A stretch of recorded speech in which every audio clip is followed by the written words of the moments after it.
Good afternoon. Welcome back to Terrific Taste. On the menu today, grilled chicken with cauliflower mash and curry vegetables. You're going to start off by doing one of two things. If you got the bag of cauliflower and broccoli, then just simply empty those bags into a bowl, into a mixing bowl. If not, take the broccoli and the cauliflower off the stalks and then put them into the mixing bowl. You're going to see me here. I didn't bring a peeler with me, so I'm just peeling these with my knife. Requires a sharp knife. Always keep those trimmings for stock or other uses. Don't throw those peels away. They're always good for color. They're good for taste. Beta carotene is always a good thing. So, and you're going to see me then just roughly chop the carrots for this particular dish and put those right in the mixing bowl with the other items that I'm gonna use for the roasted vegetables.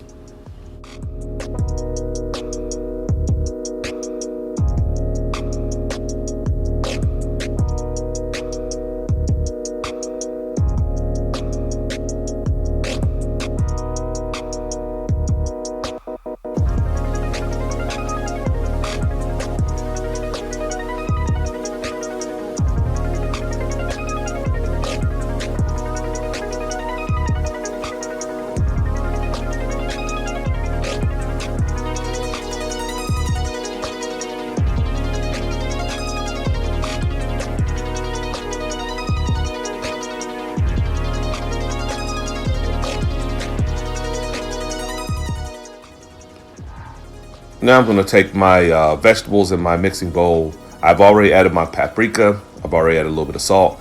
And I'm just going to put some curry in here liberally. I'm going to hit it with a splash of oil. Then I'm going to take my my gloved hands, and massage this mixture into the vegetables so they're nice and full of those mixtures. Now I'm going to go ahead and put these vegetables on parchment paper in a sheet pan. Put them into an oven preheated to 350 degrees. Cook them for about 20 to 30 minutes. If you want them crispier and crunchier, do them for less time. 20 minutes is fine. If you want them softer, then obviously you cook them a little longer. 30, sometimes even 40 minutes would be good for that. For my chicken, I'm doing this for two recipes, obviously. So I'm just going to pull my breast from out of this mixture, but I'm going to hit it first with the oregano. Then I'm going with a little bit of thyme. And then ultimately I'm going to add a little bit of salt, a splash of oil as well, a little paprika. Finally, I'm adding my garlic. I'm going to add my garlic to this mixture. And then I'm going to go to the refrigerating and marinating process for about an hour. In this case, you can use 2 hours if you wish. It's not a problem either way you slice it. If you want to do it for longer, certainly available to you as well.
And once I pull my chicken breast out of the refrigerator, I'm going to then get a nice hot pan, oil in the hot pan, and put my chicken breast down, skin side down, and then start the searing process.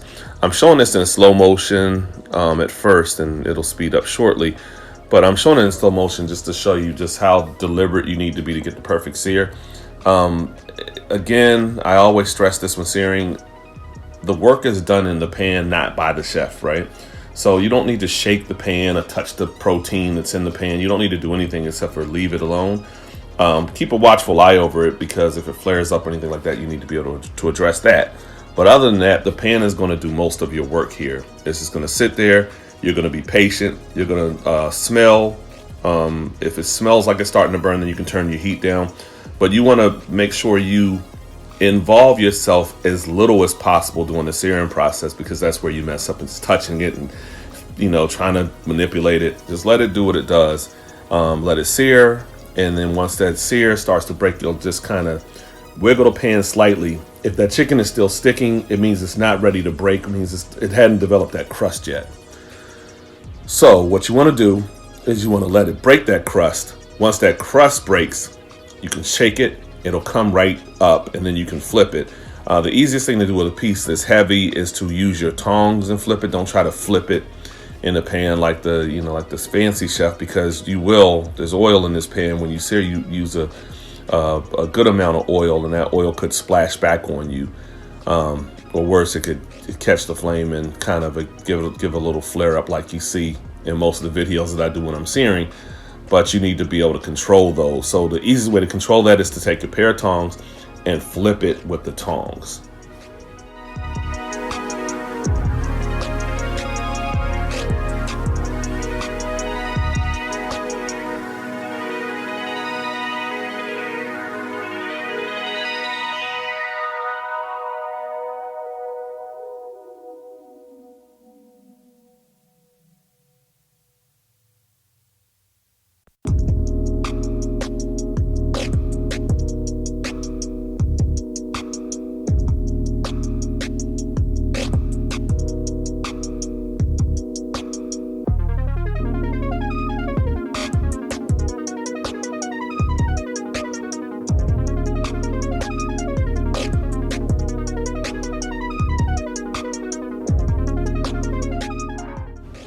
So what you'll see is just what I was talking about a minute ago. You're going to see me slightly shake that pan to see if it's still sticking or not. It's no longer sticking, but again, this is a heavy piece of bone-in breast. So I'm just going to take my tongs quite easily and flip it. I'm going to let it cook on this side. On this other side, flesh side down, I'm going to let it cook on the stovetop, reduced heat a little bit, but I'm going to let that cook for about no more than 3 minutes. And then I'm going straight in the oven, preheated to 350 for a good 15 to 25 minutes until that chicken reaches an internal temperature of 165 degrees and can hold that temperature for 15 seconds. That's when you know chicken is done. And chicken has to be served well done. There's no such thing as chicken tartare, although there are recipes that call for these things. There's a whole different science behind that as well. But you have to cook your chicken to 165 degrees in order to avoid salmonella and the issues that come along with that. Can make you very sick. Now, for my roasted vegetables, what I always do is I try to time that to come out right along the same as the time with the chicken that I'm putting in the oven. So these just come out perfectly done. I'm then going to go right into my cauliflower. I'm taking my cauliflower from the cauliflower that I used. I'm just going to smash this down. I got cream, heavy cream, and vegetable stock in there. And I'm literally just going to mash this, let it cook down. And I'm going to take a rubber spat and kind of cook this down to the consistency that I want. And then done. A little bit of salt to finish this once I taste it. And that is the consistency that I want in my mash. I don't want it like this pureed thing. I want it to be still be cauliflower. My plating is simple. Chicken, vegetables, and that cauliflower mash is going to take up the prominent spot because that's the star. Besides the chicken, that's the star of this show for me. It's that vehicle that carries that. The breast is crispy on the outside, moist on the inside.